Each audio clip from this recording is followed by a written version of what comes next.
लखनऊ में मुख्यमंत्री योगी आदित्यनाथ ने विमुक्त और घुमंतु समाज के प्रतिनिधियों के साथ मुलाकात की और इस दौरान घुमंतु विकास बोर्ड के गठन पर समाज के प्रतिनिधियों ने मुख्यमंत्री के सामने अपनी बात रखी और उनका आभार जताया।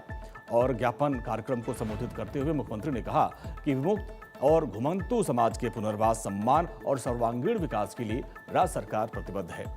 मुख्यमंत्री ने कहा कि विमुक्त जातियां भारत के स्वाधीनता संग्राम की वीर सेनानी रही हैं और उनका उचित सम्मान उनको दिलाना चाहिए और जिसके लिए डबल इंजन की सरकार लगातार काम कर रही है। मुख्यमंत्री ने कहा कि सबका साथ, सबका विकास और सबका विश्वास का मंत्र आज समाज के प्रत्येक वर्ग के उत्थान का आधार बना हुआ है और इसी सोच के तहत घुमंतु विकास बोर्ड का गठन किया। प्रधानमंत्री मोदी जी जो बार बार कहते हैं कि जिसको कांग्रेस और समाजवादी पार्टी ने जिसको पूछा नहीं, हमने उसको बुला करके उसकी पूजा की है, इस सम्मान देकर के उसको पूजा की है। क्योंकि हमारे लिए जनता केवल वोट बैंक नहीं है। बिना भेदभाव के भारत के लोकतंत्र के अंदर हर जनता को शासन की सुविधा का लाभ मिलना चाहिए। इसके लिए हमने जनार्दन के रूप में उसको सम्मान दिया है, उसकी पूजा की है। और यही कारण है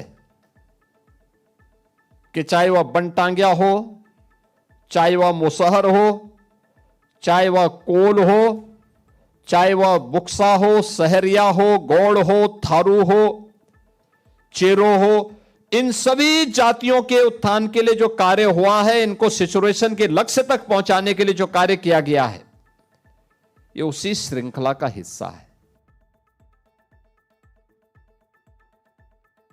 सीएम योगी ने कहा कि भारत रत्न डॉक्टर भीमराव अंबेडकर ने स्वतंत्र भारत में 1871 में क्रिमिनल ट्राइब्स एक्ट को समाप्त कर इन समुदाय को विमुक्त जाति के रूप में सम्मान दिलाया था।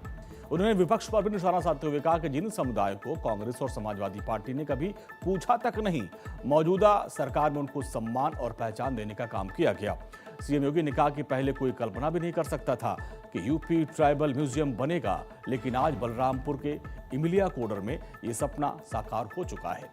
मुख्यमंत्री ने बताया कि मिर्जापुर और सोनभद्र में भी ट्राइबल म्यूजियम स्थापित करने की तैयारी की जा रही है ताकि जनजातीय और पारंपरिक समाज की विरासत को संरक्षित किया जा सके। घुमंतु जातियों के साथ साथ अनुसूचित जाति जनजाति के बच्चों के लिए सरकार ने अभी तक आश्रम पद्धति के विद्यालय प्रारंभ किए हैं, जहां पर उन बच्चों को अत्याधुनिक शिक्षा दी जाती है, उनकी लॉजिंग फूडिंग की फ्री में व्यवस्था की जाती है। श्रमिकों के बच्चों के लिए अटल आवासीय विद्यालय प्रारंभ किए गए हैं और अटल आवासीय विद्यालय के माध्यम से उन्हें अत्याधुनिक सुविधा उपलब्ध करवाई जा रही है।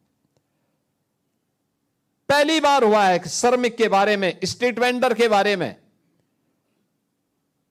छात्रों के बारे में, युवाओं के बारे में, विमुक्ति जातियों के बारे में।